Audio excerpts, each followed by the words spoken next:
Donald Trump menace d'envoyer des troupes au Nigeria. Lui menace d'envoyer des troupes au Nigeria.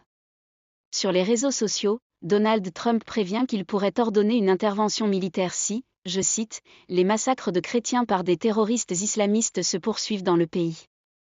Cet ultimatum intervient après des mois de pression exercée par des élus américains conservateurs.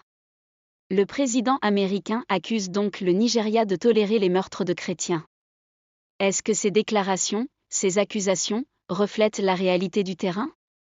À Lagos, la réalité sur le terrain est très différente si on tient aux propos, n'est-ce pas, du président Bola Ahmed Tinubu, qui a déjà refusé ces accusations.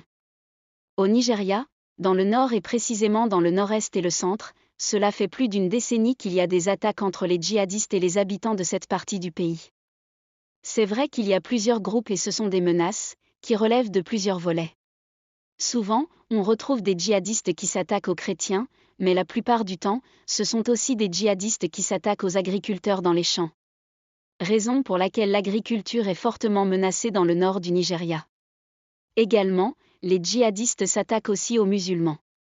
On a eu des incidents où il y a eu des attaques pendant les fêtes musulmanes, qui se sont passées au nord du Nigeria. Et c'est vrai que les statistiques, par contre, ne reflètent pas exactement ce qui se passe sur le terrain. Parce que si on dit qu'il y a plus de 4000 attaques ou personnes mortes au nord du Nigeria, et que la plupart seraient des chrétiens, il va falloir vraiment avoir quelqu'un qui soutienne ces statistiques. La preuve, c'est que ces menaces ne sont pas reportées de la même manière que cela se passe sur le terrain.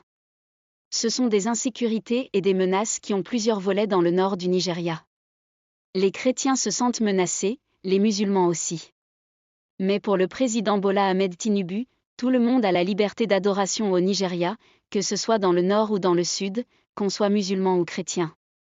Et vous évoquez rapidement, Chino, la réaction du président du Nigeria qui réfute donc ces accusations, mais qui se dit dans le même temps prêt à rencontrer son homologue américain? Le Nigeria pourra, ou devrait, rencontrer son homologue américain, parce que certainement il y a certaines choses à discuter, certaines choses à clarifier. Surtout sur ce point du génocide que le président Trump a mentionné et qui a été fortement refusé par le gouvernement nigérian. Également, si l'Amérique doit apporter son aide par rapport à la lutte contre l'insécurité dans le nord du Nigeria sans frôler la souveraineté du Nigeria, ce serait quelque chose de souhaitable et de louable selon les leaders du pays. Le président Tinubu, quand il inaugurait les nouveaux chefs de service il y a quelques jours, les a fortement conseillés de lutter contre l'insécurité, également contre les djihadistes, sans excuse. Par contre, les situations sécuritaires connaissent trop de mutations et c'est certainement là où le Nigeria aura besoin de l'aide des Américains.